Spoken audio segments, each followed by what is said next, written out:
Béatrice Borromeo a toujours été une femme engagée qui va au bout de tout ce qu'elle entreprend. Seulement, parfois ce trait de caractère peut la pousser à réaliser des choses dangereuses. D'ailleurs, dans les colonnes de Libération, elle a assuré avoir pris des risques pendant sa grossesse. Avant d'épouser Pierre Casiraghi, le fils de Caroline de Monaco, Béatrice Borromeo s'était fait un nom dans le milieu du journalisme.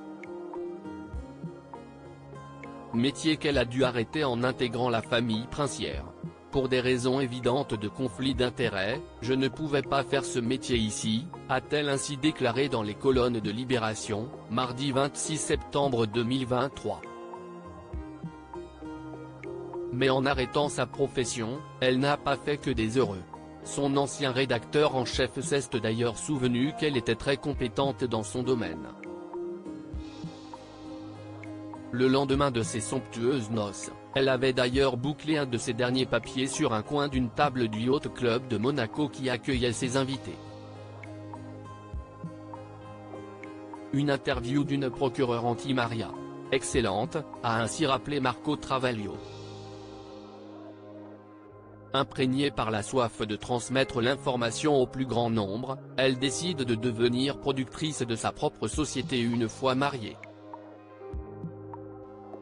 Une fois encore, elle ne se contente pas de donner des ordres, elle veut aller sur le terrain et est prête à tout, même à seulement quelques semaines d'accoucher.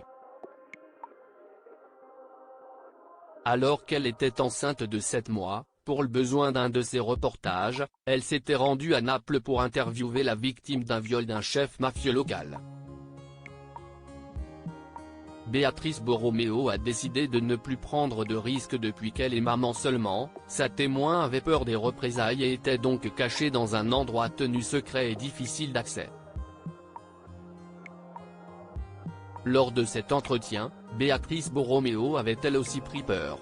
Il y avait un risque, faible mais réel, c'était irresponsable, a-t-elle admis plusieurs années plus tard.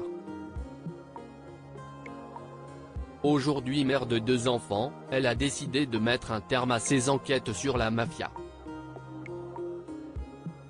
Elle ne veut plus prendre de risques.